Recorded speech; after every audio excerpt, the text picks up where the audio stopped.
A warm welcome to this video lecture by Professor Dana Robert from Boston University. My name is Judith Becker and I am the Professor of Early Modern and Modern History of Christianity at the Faculty of Theology at the Humboldt-Universität zu Berlin. This public lecture is part of an international video conference that Professor Robert and I organize and that takes place from 8 to 10 October 2020.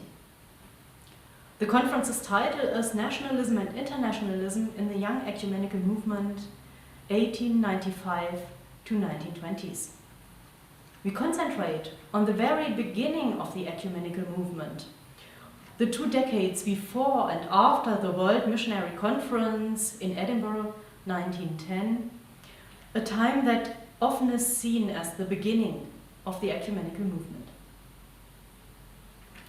We focus on the decades when the ecumenical movement was still young.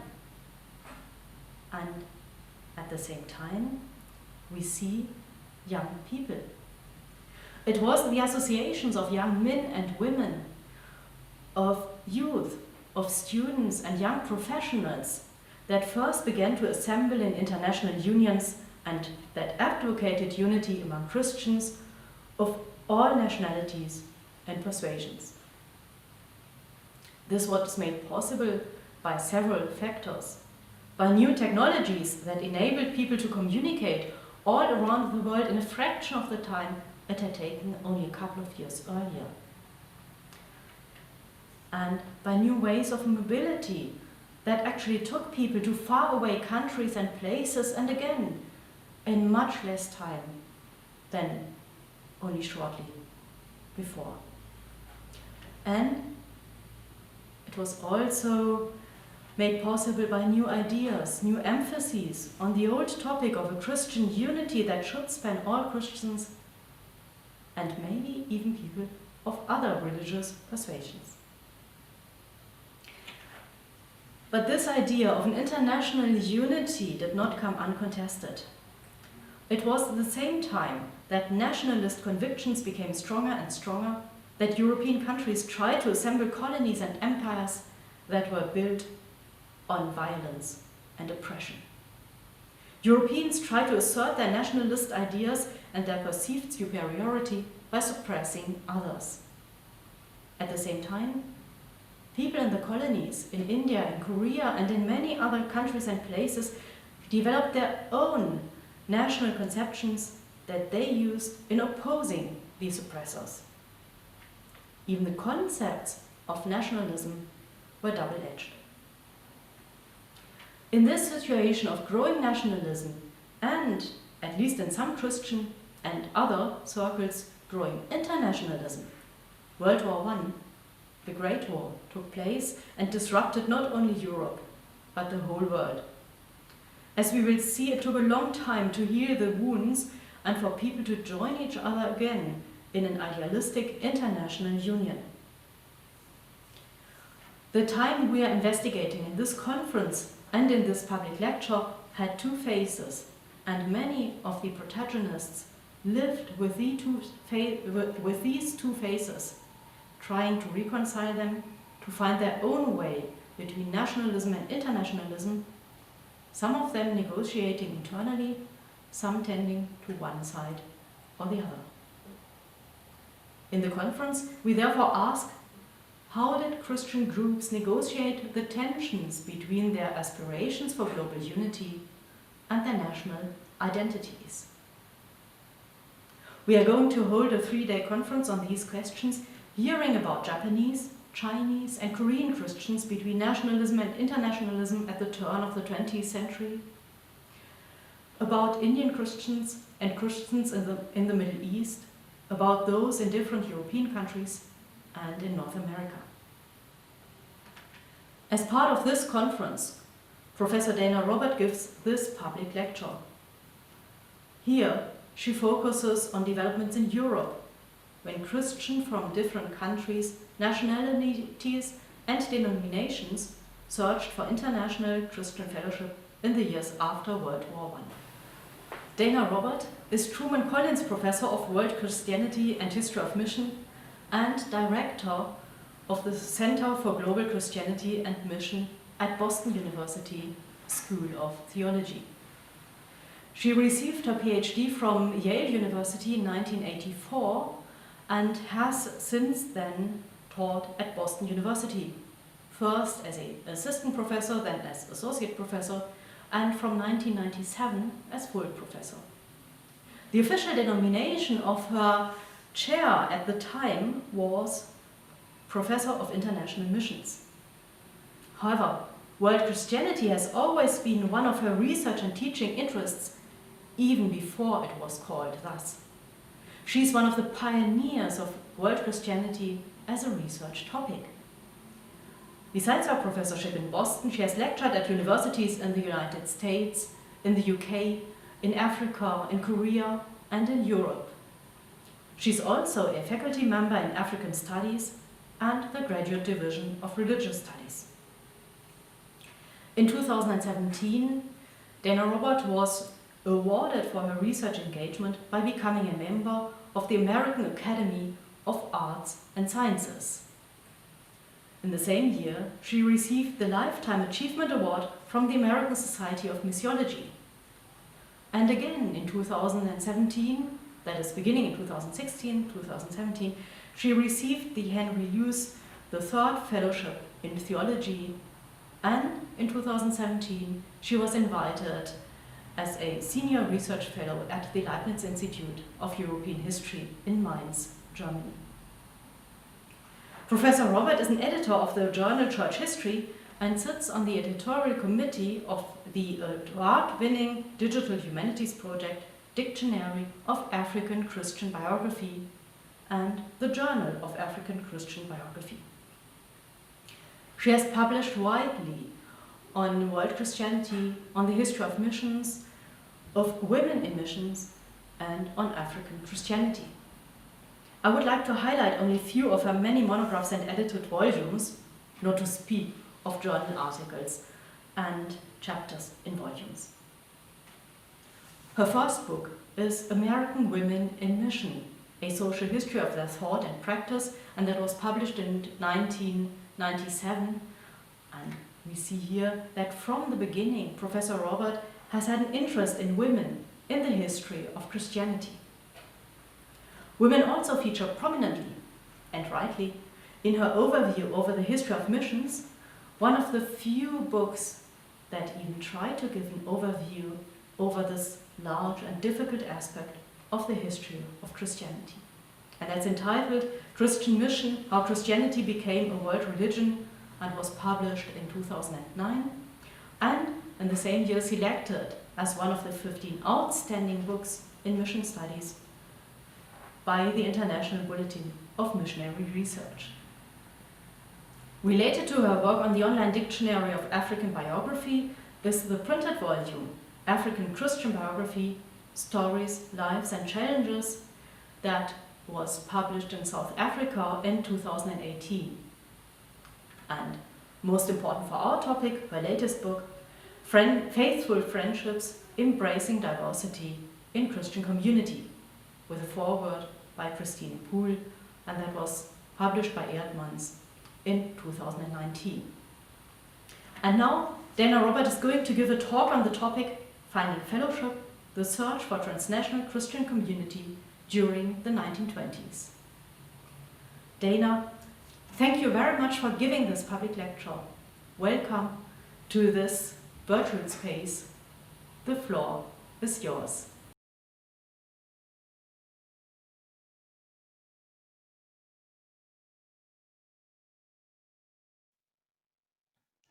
Many thanks to Professor Becker for her generous introduction, and thanks to Humboldt University for sponsoring this lecture. 100 years ago, Europe lay in ruins.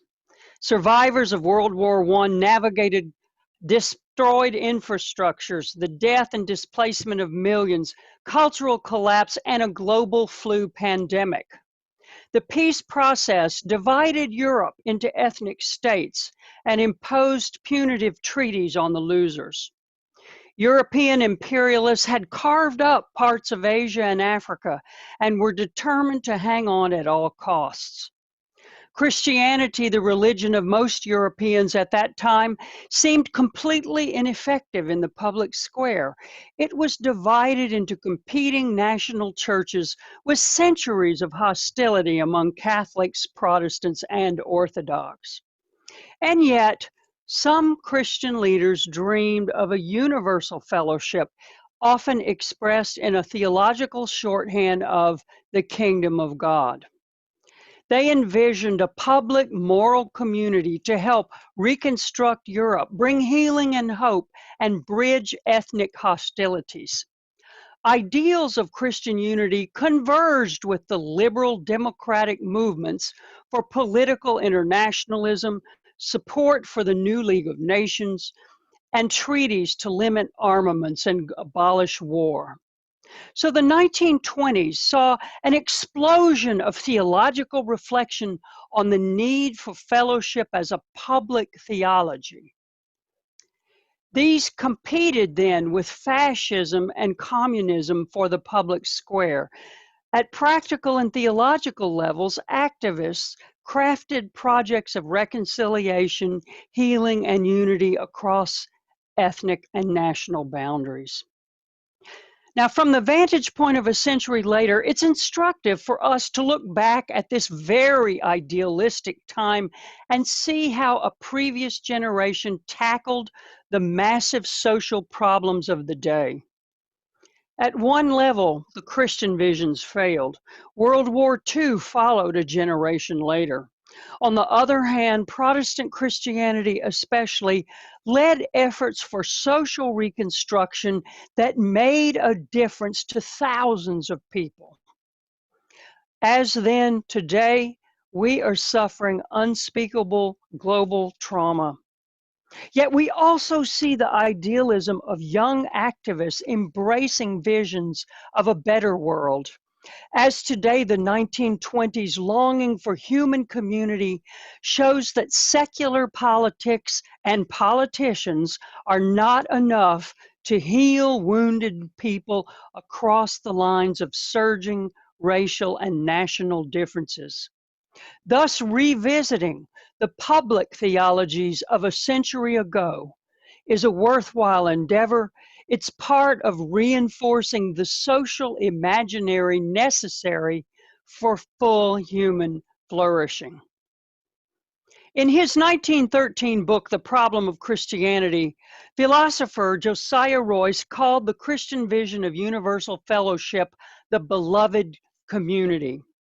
Royce argued that the individual was of infinite worth in his beloved community. The individual was meaningless without community. Royce wrote that, quote, individuals without community are without substance, while communities without individuals are blind, close quote. Thus, Christians must work together to build community that transcends individuals, races, and nations. Now, sadly, Royce died in 1916 before he could popularize his philosophy. But his concept of beloved community was part of developing a public Christian ethic. And of course, that language of beloved community was later adopted by Dr. Martin Luther King Jr. and others in the civil rights movement. Another Christian thinker to articulate a public ethic of fellowship was Anglican Bishop of Manchester and future Archbishop of Canterbury, William Temple. In 1926, Temple published Personal Life and Fellowship. This striking little volume systematized an integrative social philosophy in which fellowship is the glue that connects individual personhood to the reign of God. Temple believed that starting with individual commitments one at a time could expand rings of fellowship to create the kingdom, what he called the universal brotherhood of all nations and all races.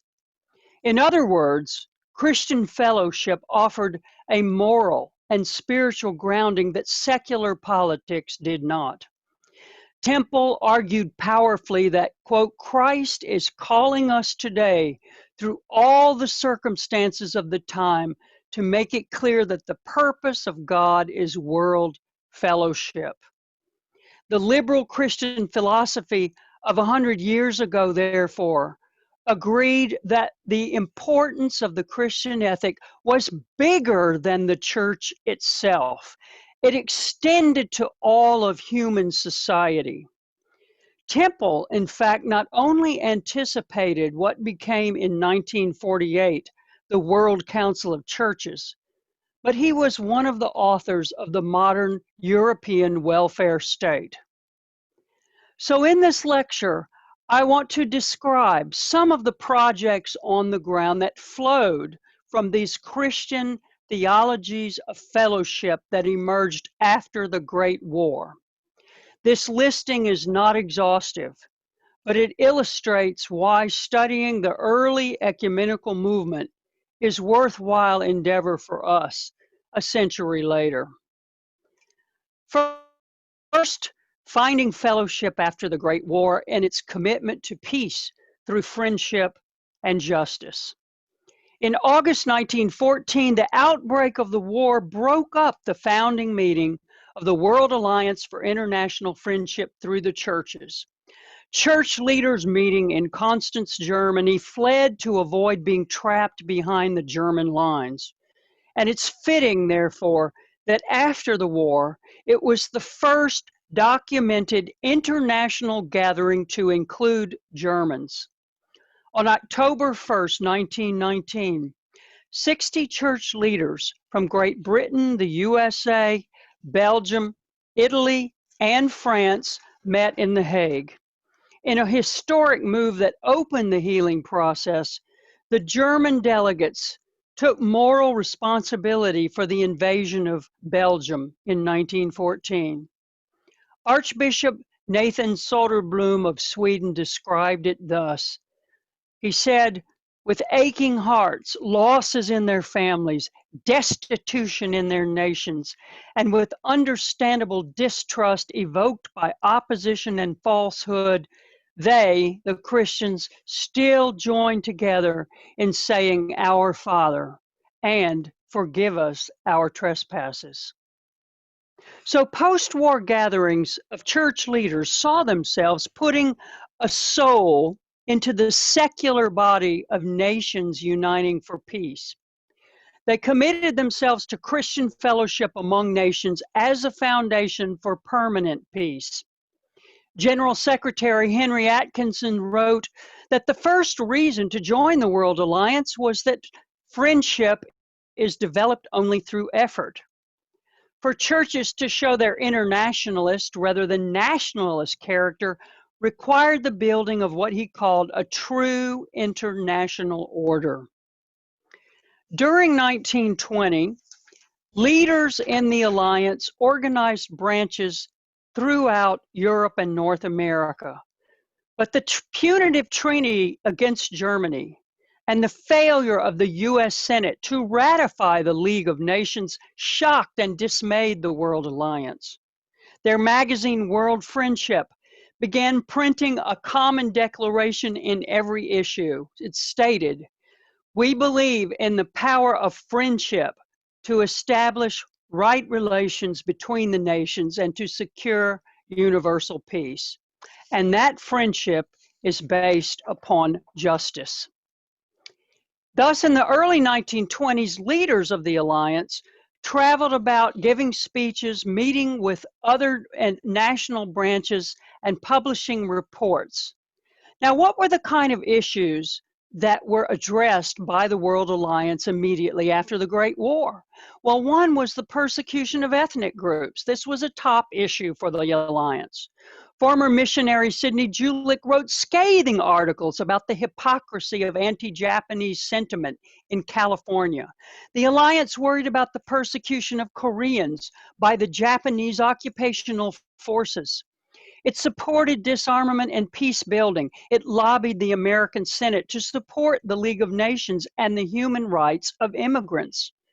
In New York City at the 1920 annual meeting, a dinner meeting was devoted to the persecution of religious minorities, a hot topic because of the killing of Armenians by the Turks and, of course, the Bolshevik victory in Russia.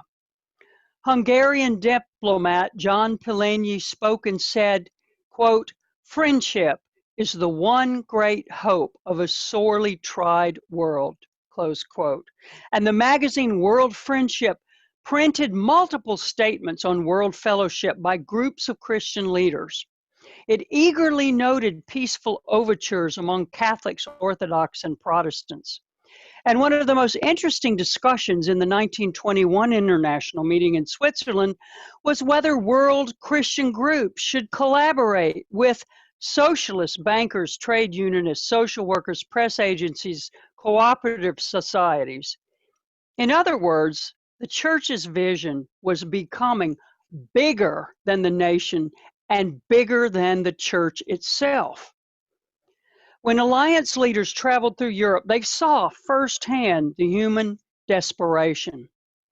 Francis Clark, founder of the youth movement Christian Endeavor, reported on his 4-month tour through Central and Eastern Europe that he said never since the days of Napoleon were hate, suspicion, jealousy, and selfish aggrandizement so rife in the world as now.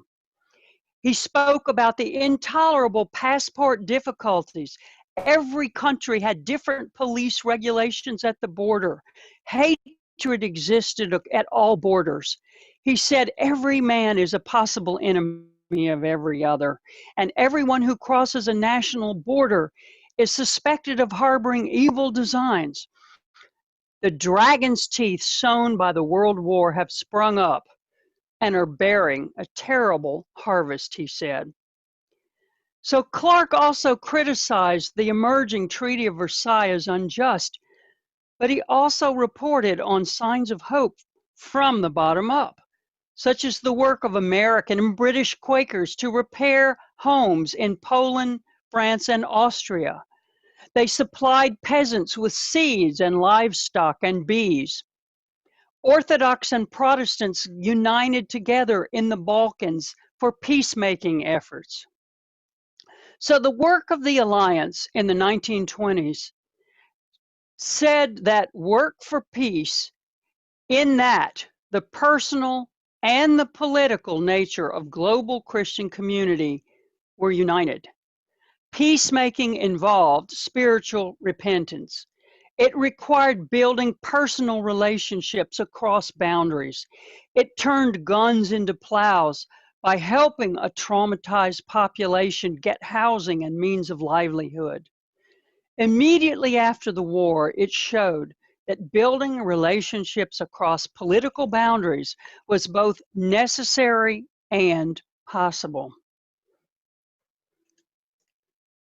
Now, another group that undertook peace building and unity on Christian principles after the First World War were student groups.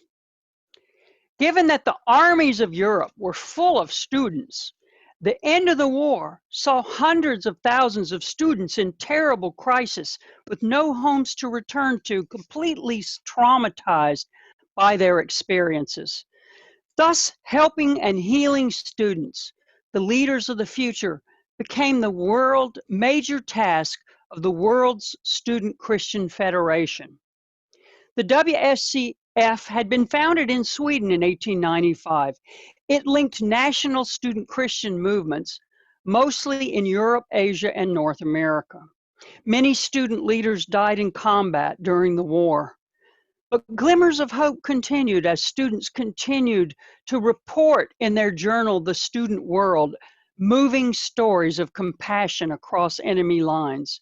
And even during the war, students prayed for each other on the annual day of prayer. The first post-war meeting of the officers of the WSCF in April of 1919 took place at the bedside of international leader John R. Mott in a French hospital.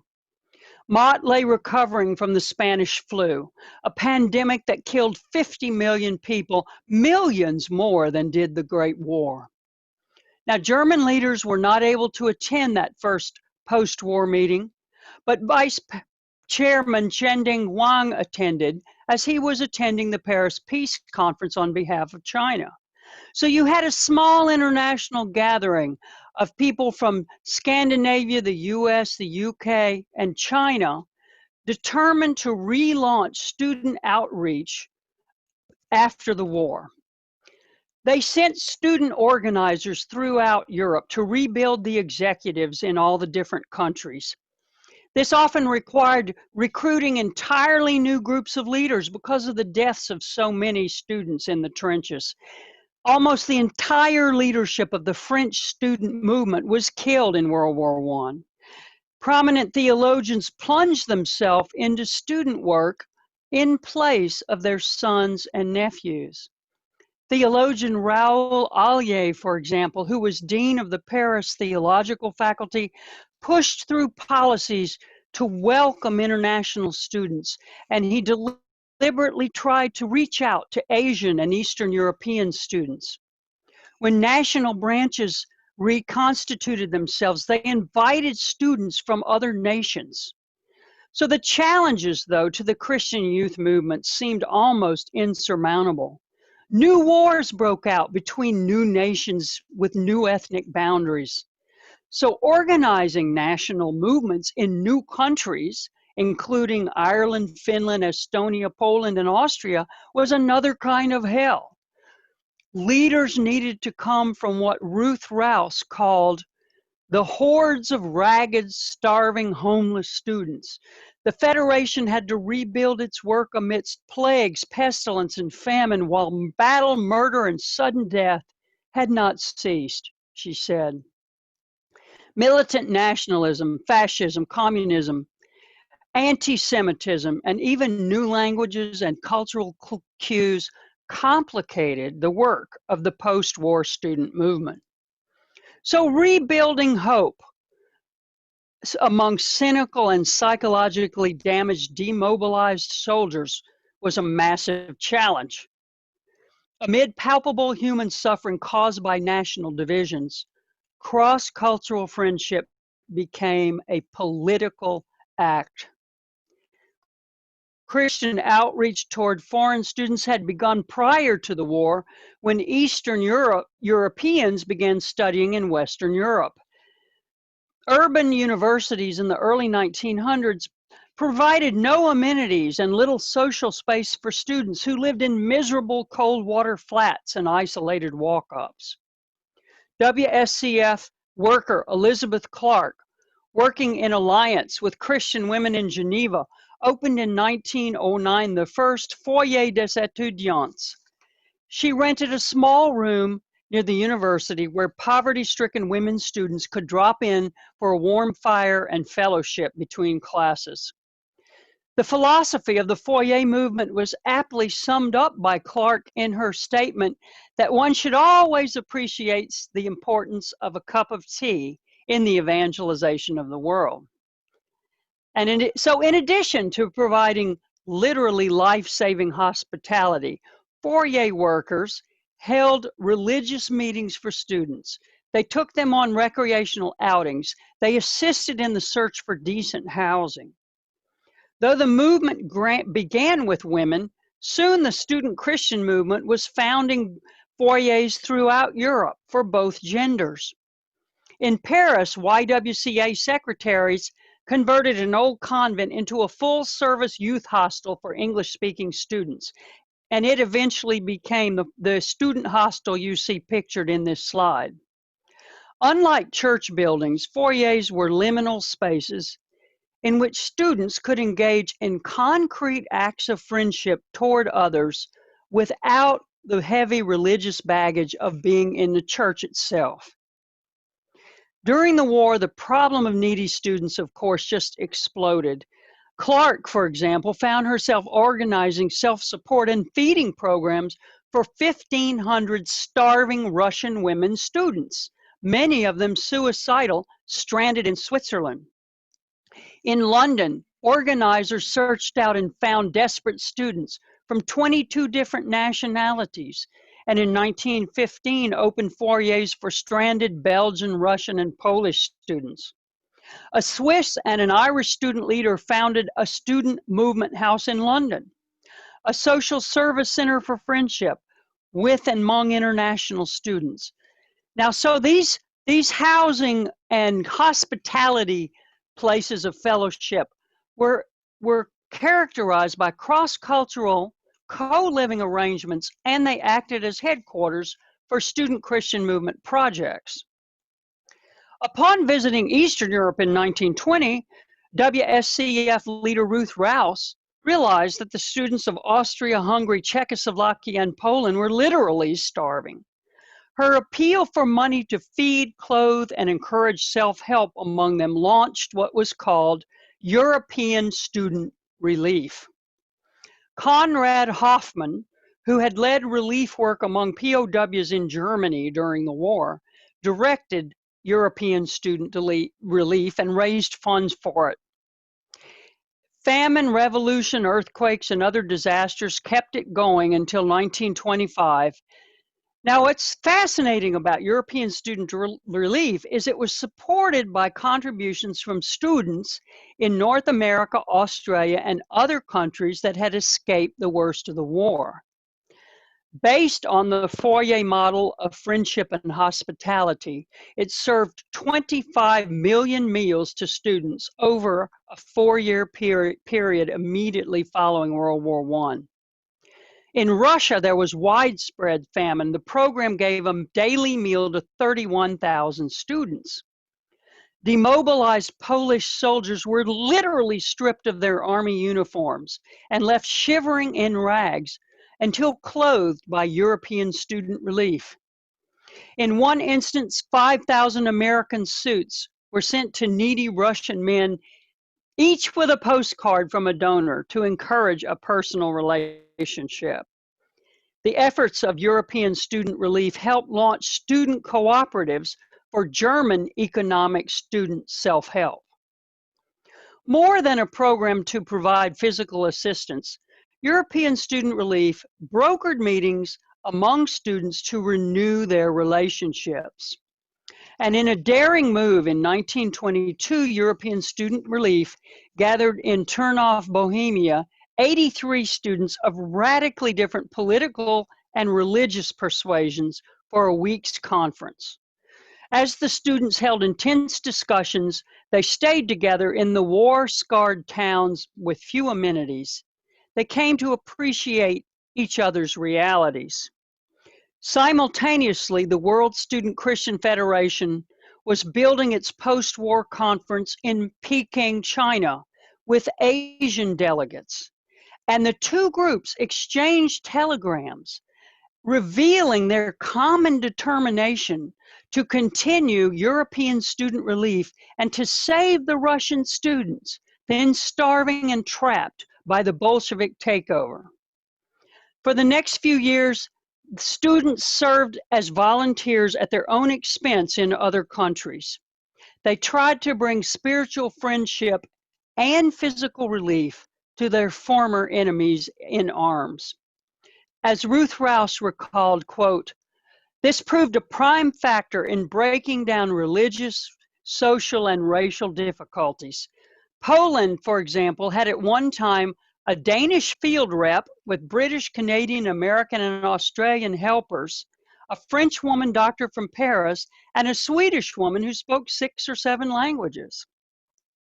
If European Student Relief saved 500,000 students from hunger," Ruth Rouse said, "it saved 500,000 more from selfishness and international ignorance and prejudice." Now, when delegates of students visited from one country to provide relief to another, they reported on what they found, and they framed these visits in terms of pilgrimages of friendship. Student ambassadors were also commissioned by summer conferences to carry goodwill to students across Europe and later to Japan and to Mexico. In addition to cross-cultural friendships, they cultivated interracial friendship. So there start to be meetings between Black and white students. Now That had first begun in 1913, but the desperate need for interracial fellowship skyrocketed in the 1920s in the post-war context. In 1921, the entire issue of the student world focused on racism.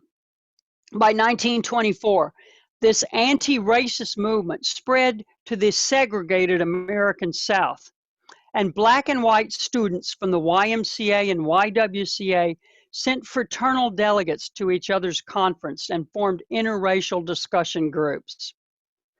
Welcoming the stranger, holding conferences that cultivated cross-cultural friendship, going on pilgrimages of friendship, and providing physical relief. These are some of the things that student movements used to promote peace and healing in the years immediately after World War I.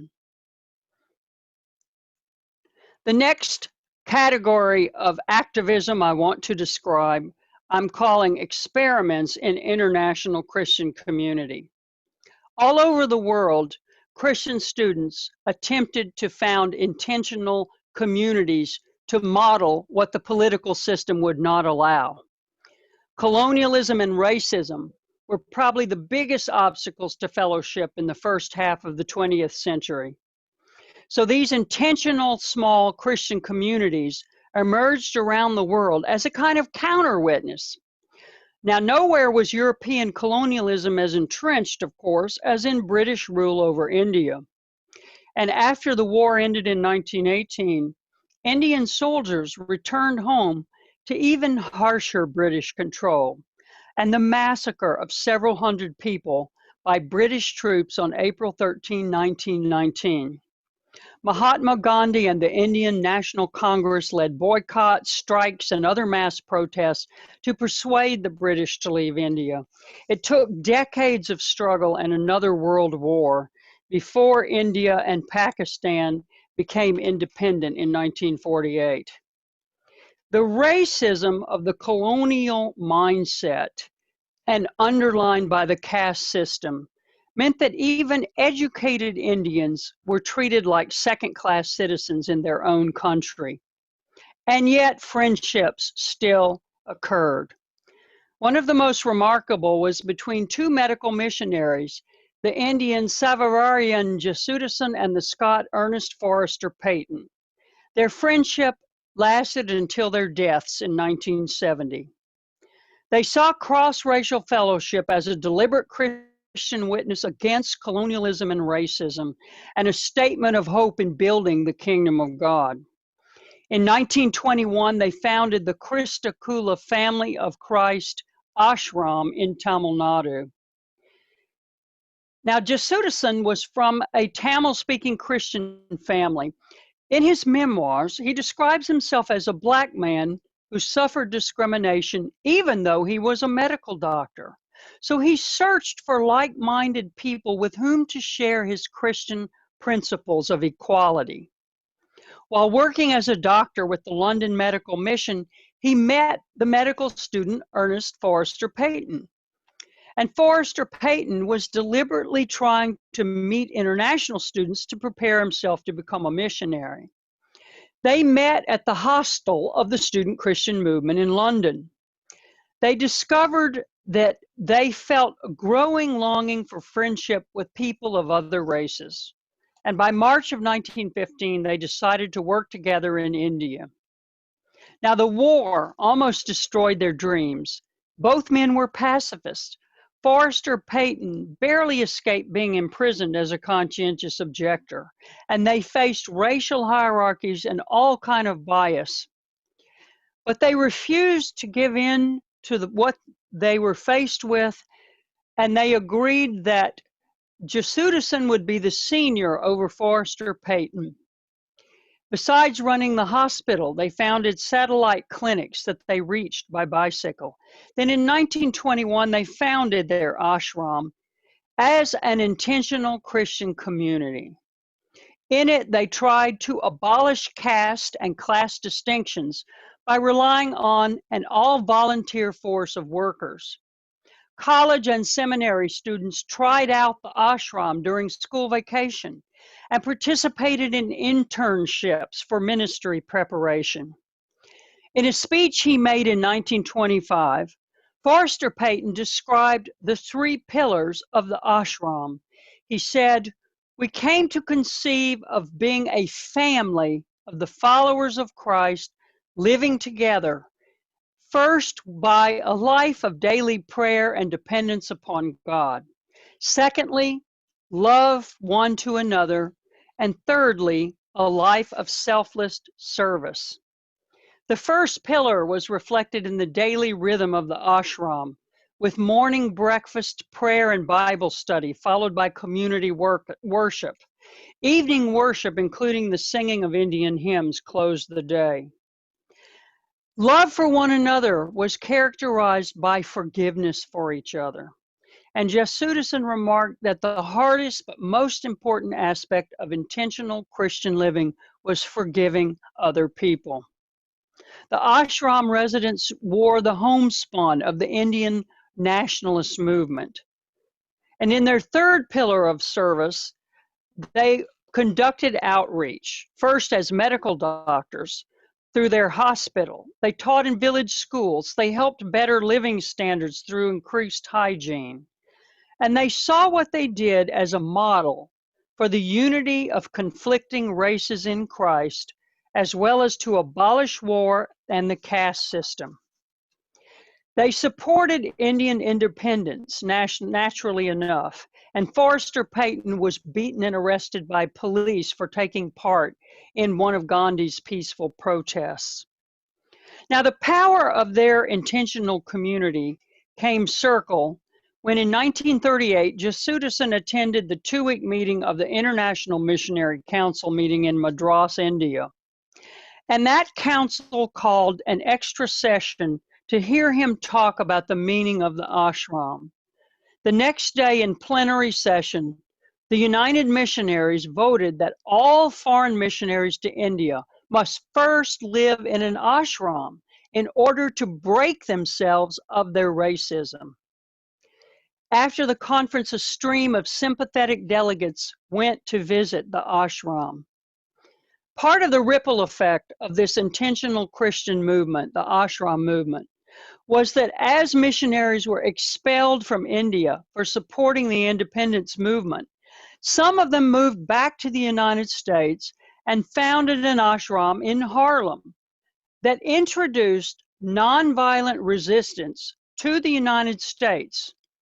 The Harlem ashram people, some of whom are pictured here who lived there, integrated the YMCA in New York City. They launched a movement for Puerto Rican independence. They launched anti-racist civil rights groups. Once again, this Christian vision of beloved community could not separate the personal from the political. They could not be separated. So let me move to my conclusion. In this paper, I've argued that during the 1920s, in the aftermath of World War I, many church leaders promoted fellowship as a public theology, a kind of glue for rebuilding human community in the face of destruction. The great German mission leader Julius Richter named the chief challenge in 1925. He said, "The World War broke so many threads. These must be joined together again by patient work." Through a flurry of writings, conferences, conversations, charitable outreach, cultural exchange, pilgrimages of friendship, Christian leaders placed hope in the healing power of fellowship as a linchpin of a new society. To many, Christian fellowship evoked the kingdom of God, a place of cooperation, brotherhood, racial equality, and peaceful unity. Now, the chief leaders of this fellowship ideal were church leaders who felt responsible for the entirety of Christian society. So Archbishop Nathan Soderblom of Sweden has been often remembered as the architect of what's called the life and work movement to rebuild just social structures in post-war Europe. In his 1923 book, Christian Fellowship, Soderblom extended the notion of fellowship beyond mere activism. He wrote, Jesus speaks of a far deeper unity than is implied by any joint action for the purpose of common service. He speaks of spiritual fellowship that exists already. Our eyes see the disunity, the many confessions, the forms of ritual, the differences. But our faith sees unity, invisible but effective chains of love.